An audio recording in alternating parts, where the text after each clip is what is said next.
Whether it's high art or beautiful trash, the AV Club explores the best of film, TV, music, books, and games.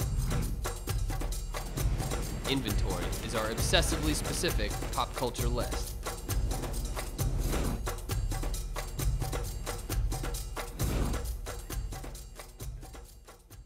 Welcome to Inventory. Today we'll be talking about misguided, eco-friendly entertainments. These are movies and television shows that may have a good message, but don't deliver them necessarily in the best way. So my movie is Steven Seagal's On Deadly Ground. Now when he made this film, Steven Seagal was one of the biggest action stars in the world. He had come up from these little low-budget entertainments, and then he made Under Siege, which was a huge success, both critically and at the box office. So Steven Seagal did what no one else in Hollywood would do with this newfound power: make an environmentally preachy movie. He plays Forrest Taft, whose job is to squelch fires in the wilds of Alaska. Michael Caine and his lackey, John McGinley, arrange early in the film for Steven Seagal's character to be blown up spectacularly. He ends up being saved by an Eskimo played by Joan Chen, who takes him out into the tundra, nurses him back to health. I'm a mouse, hiding from the hawks in the house of a raven. Sends him out on a spirit quest where he wrestles with a bear.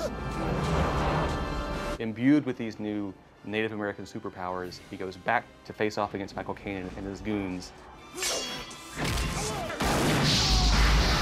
Kill me, you fucking coward! Because there's nothing better for the environment than an exploded oil rig in the wilds of Alaska. The film ends with Steven Seagal actually delivering a big speech about environmental friendliness. How many of you out there have heard of alternative engines? Engines that can run on anything from alcohol to garbage or water. It is directed by Steven Seagal. That's true. And you figure if you had somebody like Andrew Davis, who directed Under Siege, that they might be able to say, hey, you know this 10-minute incredibly preachy monologue that you give at the end? Cut that shit out. Don't nobody want to hear it. What does it take to change the essence of a man? Nathan, I understand you have a movie that's misguided in every way, not just about its message. That's true. My movie is Joel Schumacher's Batman and Robin. Chicks dig the car. This is why Superman works alone. Uma Thurman plays this kind of very mousy plant lover. Wayne Enterprises can immediately cease all actions that toxify our environment. There is a horrible, horrible accident. And she becomes Poison Ivy, who is kind of this ecological avenger. It's not nice to fool with Mother Nature. So she's intent on saving the environment, even if it means killing all of humanity.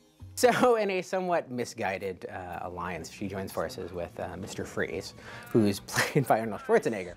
And he must maintain a certain level of coolness, or he will die. He also has to have a certain level of terrible ice-themed puns. Allow me to break the ice.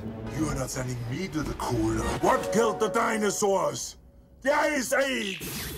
And the only thing they really have in common is that they both hate Batman. I will pull Batman's heart from his body. So it's like the inverse of those old Super Friends episodes from the mid-70s when the heroes would band together to fight pollution. Exactly.